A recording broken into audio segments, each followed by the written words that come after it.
Roleplay. What is roleplay? Is it a play about gambling addicts rolling dices?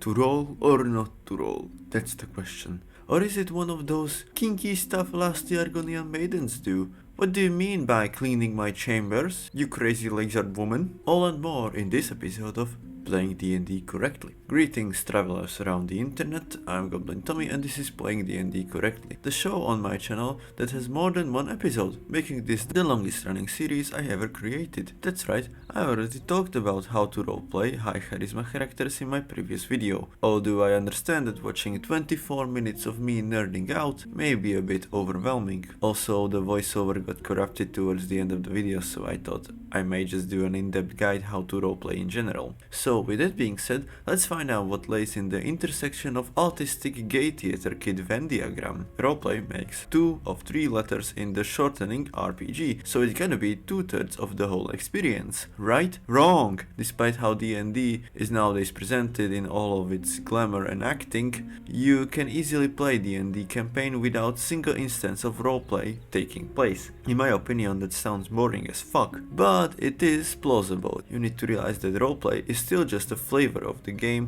not the game itself. A very genre-defying flavor, but flavor nonetheless. So it's important to set our expectations straight. I feel like people fear roleplay because they think it's mandatory, even though it's really not. And if they see examples like Critical Role and Dimension 20 where everyone does roleplay like it's second to their nature, newcomers set their expectations too high for themselves and for how the game should look like. Let's just talk for a while about campaigns like Critical Role. Contrary to what you may think, even Critical Role isn't what's the topical buzzword that always divide TTRPG players. Oh yes, realistic. And I don't mean realistic in a sense that they would fake their roleplay because the roleplay you see is very real. I mean it in a sense that dialogue you can hear doesn't really sound like ordinary talk you'd use in a casual conversation. That's because realism was never the point. Narrative is. You and DM are mainly creating a story, just like movies, books, and so on use theatrical dialogue to convey the narrative. You also have to do this play-like acting in RPGs. And doing all of this simultaneously right there at the table can be overwhelming for normal mortals like us. So we will try to avoid this. How it's done? Well, if narrative is the reason why every play doesn't sound like Waiting for Godot, then why can't we go a step further and skip direct speech altogether? Know that children's tales do in fact leave out most of the dialogue and only the important bits are described by the narrator. Or video games. Do you really think you are the one who says those fire lines? No, you're just picking the obviously superior dialogue option. In a way, you're just commanding what your character says, just like you do in combat or out of combat when rolling for skill checks and dungeon crawling. Then why are we in this delusion that as soon as any kind of social encounter starts, all the games suddenly stop being game and I'm forced to have a full-on adult conversation just to get the silly little stone from this silly little sorceress to save this silly little world? I mean, last session it was okay to throw dice at the silly little dragon, but now I can't take the role to get the sorceress laid, I mean persuade her to give me the silly little stone. That extremely good looking bard is up to something, because not only rolling for persuasion should be an option, it is the way how you're supposed to play the game. And before you go to comment section typing down the how lame this is and the direct speech is always better, here are 2 scenarios and tell me which makes more sense from the narrative standpoint and sound overall more like roleplay to you. A bard who already established his weapons of mass seduction, seducing the sorceress and receiving the silly little stone as a gift, or a barbarian who never spoke a word but suddenly start a philosophical conversation about ontology and moral righteousness to convict the sorceress to give us the silly little stone. I mean, yeah, it's nice that the player of the barbarian have a PhD from philosophy of ethical thinking, but does it make sense for our poor barbarian with his minus charisma and intelligence modifier? And that's kinda the point. Roleplay is not how much you talk at the table, but how do you storytell true means of your character. Just like you have to describe how your character is solving problems to roll for a skill check, you also have to describe what your character is saying to roll persuasion, deception and intimidation checks. And there is nothing wrong with you deciding to say it in a direct speech or only describing what your goals are in the conversation. From a narrative standpoint, it's irrelevant if the fox says, "Oh crow, you have such a beautiful voice, let me hear you singing," or the fox tells the DM, "I want to trick the crow to start talking and dropping the cheese." The true prowess of roleplaying comes from knowing your character well and logically acting upon their strengths, which if you are a player shouldn't be a problem. One of the most fun stuff in the game is coming up with all the weird quirks your character has. But what if you are not playing for just one character, but for multiple random NPCs? That's right, in actuality this video was never meant for players, this video is about DMing. Sorry guys, I really wanted to do the H-Bomber guy twist.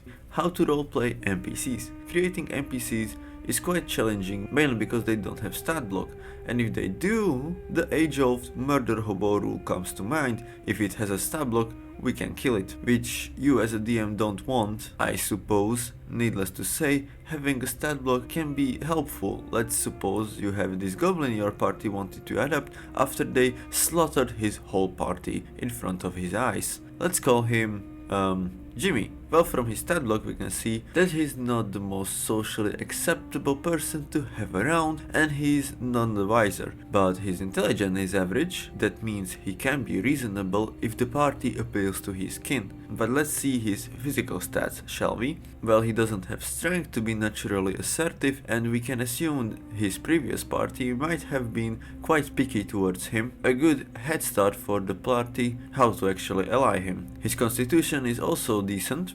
That means he won't let himself toss around. This is further evidenced if you pull out the Mordenkainen Presents Monster of the Universe book, where goblins do in fact have constitution as their prime stat, and finally dexterity, which implies he still can be handy and may have that occasional glimpse of sharpness when the party least expects it. Physical traits like nimble escape, although made for combat, can still give us picture into the head of the NPC. Finally, we have the alignment, which is completely wrong. Like, I think we can all agree that goblins are definitely chaotic as fuck, in opposition to hobgoblins who are lawful evil, the good old Nazi cousins of goblins. And just like that, I think I demonstrated you how you can easily roleplay a behavior of an NPC you didn't even participate with, just from his stat block alone. But what if you want a more nuanced NPC who don't supposed to have a stat block, your majordomuses, tavern wenches or bartenders? In that case, we can talk about my favorite type of world building, character-based world building, the correct world building. Basically, what we will do is to come up with a dilemma / conflict, take all opinions one might have on this dilemma, and then, boom, make it a character. Something similar local script guy uses when making a cast of characters for his own stories. The reason why aren't we making factions but people who embody those factions is because people have this useful tendency to being proven wrong after you bash their head with a morning star. Here comes the next step of the character based world building, the oblivionification, when we take all of our NPCs and put them into a scenario where the party never comes. Hence, when players inevitably derail the scenario, you just take the beliefs and small characterizations of your NPCs and act upon them. In my opinion, the more the OG scenario makes people vomit upon hearing it, the better. I suppose you don't want your campaign having the Raider of the Ark of Covenants or Glorious Bastards problem, aren't you? Basically, you want to reward your players for not being passive at the table. The reason why this works so well is because you don't get yourself stuck on interesting but fundamentally unimportant stuff and only characterize your NPCs enough to make manipulation with the plot easier, or in other words, you're making them more fit for role-playing them. What if two characters are digging for the same team, but their motivations why they do so vary? A model situation. A kingdom of In Realm is attacked by Orcish Khanate. Some people in the Western kingdoms want to help the in-realm, yet there is also a faction of people who's second-guessing this aid, like here, Captain Denko, that's right, who thinks he has a understanding of the Orcish Khanate and negotiations should take place. Maybe he's right, maybe he's just delusional, he is delusional. And as every useful idiot, he only gave power to Lord Victor Faiko of the Altfang Duchy. Yeah, that's right, Altfang Duchy. A demagogue who uses peace, always good narrative, to halt an aid coming to in-realm, while in actuality being backed by the Orcish Khanate himself. Anyway, we have the supposedly radical group, let's call them for example Keepers of Iron, who are all about strength and believe war is a necessary evil. They think all the peace talk is just a cover-up for apathy and ignorance towards a lurking threat at the borders. A paladin comes to mind who zealously follows the doctrine of the order and wants whole West to harden, not seeing that if this way of thinking went through, West would become just as authoritarian and oppressive as the Orcish Khanate. Leader of the order might be an archmage with large wisdom and intelligence, but small sympathy for the ordinary man. Your party may use an optional rule of using their intelligence as a way to pursue him after an insight check would reveal he prefers logical and rational arguments over nagging about preservation of human life. Our worst case scenario is quite obvious. If your players didn't show up or do nothing, Keepers of Iron get stigmatized to irrelevance, which made them even more radical. They try to assassinate Victor Faiko, which grants him even more rights, as the Keepers of Iron will inevitably fail. Victor Faiko will become a martyr and an icon for his disciples. They delay the whole aid, which helps the Khanate to decimate in-realm and prepare themselves for an invasion of the West. The West is forced to militarize itself, eventually becoming even worse than the Khanate ever was. What does Pointyhead always says? The drama, the intrigue, the things we should definitely not worry about in real life. Someone who is not in his 70s should really kill the Prime Minister. In recap, we learned that role-playing doesn't necessarily mean being social butterfly, but utilizing your strengths as a character. We also learned how to utilize stat blocks to come up with engaging NPCs and how to come up with complex characters in your world who should challenge pre-established beliefs of your PCs, and that someone should really kill the Prime Minister. This is the end of the video.